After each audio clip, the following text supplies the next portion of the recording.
Peter, I wanted to ask you a little bit about short-term bias. We tend to apply that to politicians, and we know that there's a challenge to get elected every 3 or 4 years, and that sometimes represents a challenge when it comes to long-term investments and long-term gains where the benefits are really not going to accrue until long after the politician in question is out of office. Pretty familiar with that. But you were saying earlier that that short-term bias applies to all of us as well. It's not just politicians. It's interesting because one of the things that we do at the foundation as we look at environmental issues is we say, well, what are the barriers to achieving the type of environmental future that we would like? Mm-hmm. And a lot of that ends up going back to sort of cognitive issues, behavioral issues. How do you create the type of change in individuals that would actually help them embrace that? And what we do see over and over again is that short-term bias is, of course, it's endemic. It's across whether you're in business or government or just in a household. It's not surprising to understand why. If you can see, because we actually have imagination limits as to how far out we can see. So you can see about where you want to be next year in a couple of years and the investment you can do. There's a more immediate connection between your decision to buy something or do something or make any decision and the outcome. When you get to longer term thinking, what happens is that you actually don't see the outcome. And if you can't see the outcome, you're going to be less likely to do it. Which is why it's so difficult for businesses and governments and even households to say, I'm going to make a decision that actually I'm going to be retired, I might even be dead by the time it actually comes to fruition, but I think it's the right thing to do. It's very tough to do that. Mm-hmm. And yet we've heard a little bit today about the fact that most polling suggests that people want to do that. And there was some suggestion today that the real challenge is aligning our public policy goals and our public policy initiatives with the moral impulses that already exist out there in the public. That suggests a pretty optimistic view of people's commitment to sustainability. Do you share that view of people's commitment? Well, I'm generally an optimist anyways. I think I'd have to be. But at the individual level, there is a challenge. And all of the polling would indicate that environment, notwithstanding this recession, for example, has continued to be an issue that deeply concerns Canadians. Mm-hmm. But what we're finding is it's also more aspirational than it is action-oriented. And when it actually gets to the decisions you actually have to make to actually achieve the aspiration that you would secretly believe in, that you start to see things slow down. And I think that's where you have to have a number of things happening at the same time. Aspiration alone isn't going to get us to the outcomes we want.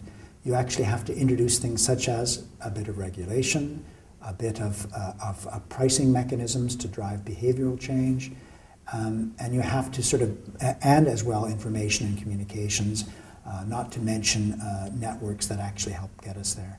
So all of these pieces are needed, and I think this is actually a very important point. If we have the aspiration already there, and we do want to achieve it, but what we're missing is a little bit of the kick to actually get us going, then we're stuck with this notion that if governments reflect who we are, they're going to get frozen in the same thing while the people aren't asking for it. They're saying they want it, but they're actually not doing it.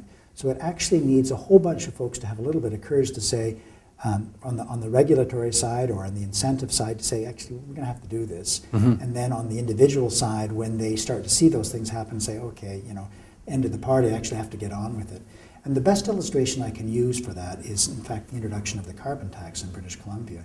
It was a highly divisive issue during the election, and it was actually portrayed as a tax that would be regressive, and lo and behold, it became an issue in the election.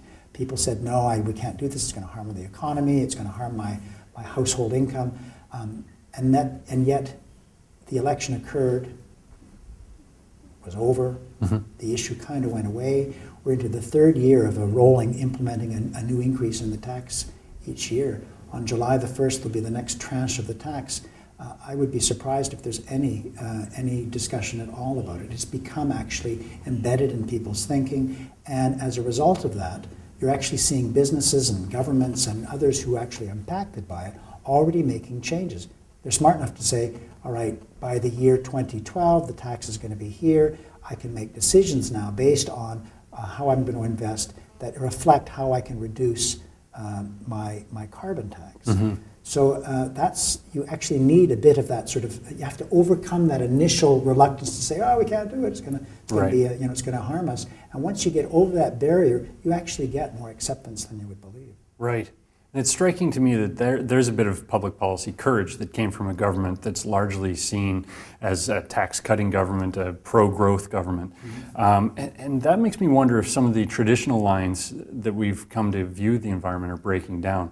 The old adversarial model between activist groups and NGOs on one side and big business on the other, and government somewhere in between. Today's event, for example, is a partnership between Siemens, a big global corporation, and David Suzuki Foundation, and our magazine. Do you see those that old adversarial model breaking down? Well, I do, and but we just need to clarify that a bit. What I do see is an emerging realization that the issues and challenges that we're dealing with are really quite important, and there is a timing issue here. The earlier we can begin to transition some of our energy systems and our transportation systems and how we live to a more sustainable future, the better. So at the level of environmental groups like the David Suzuki Foundation, there's this notion that we could just be a curmudgeon and just sort of fight this all the way, or we can say, look, we're all collectively in this, and we actually all have to find ways to address the challenges. And that's when the thinking says, okay, well then we have to look at the role that business plays and the role that the NGO sector plays, or the role that government plays, and see where we can find the pieces that we can work together on. The caveat is that that you still need people to be honest and forthright when something is really not right. And what I would not want to have happen in this is that that the environmental movement, if it moves to being more engaged with government and business, there will be a perception that somehow that they're captured by that and they've lost their independence. And I've certainly heard those comments already. So the trick is to make sure that you can find a way. This is a maturing of how we work together. And the maturity would say that if somebody's doing something right and we see a way forward, we should find a way to work with them to find a solution. If, on the other hand, they're doing something that is clearly inappropriate, we should find a way to say, really, that's not the right thing to do. I think you can play both roles. The maturity would be that you could be both a person or a group that could say, this is a good thing to do, and in the very next breath say, but that wasn't a good thing to do, and not ruin the relationship. Right. Because what typically happens is as soon as you say something bad, you go back into those old corners again, and the corners are so entrenched that you will never come back out again to the middle and meet. So the maturity is, I can criticize you and you can criticize me, and it's appropriate because we're not going to lose the fact that we have a trust that we can still work together. Are you finding that the private sector is more willing to meet you halfway and accept that kind of relationship, or not? Certainly some sectors. And some work to do in others. Yes, it is in fact true. And the same would be true at the government sector. I love the fact that for me, I will talk to pretty well anybody that wants to open a door and say we'd like to invite you in and have a conversation. We'd like to know your perspective on this. In fact, that was David Suzuki's dream when he founded the foundation, was that one day people in government and business would say, this is a tough decision. Let's ask the David Suzuki Foundation what their idea is before we implement it. And we're actually seeing that more than we have before. Excellent. Well, thank you very much for your time today. My pleasure.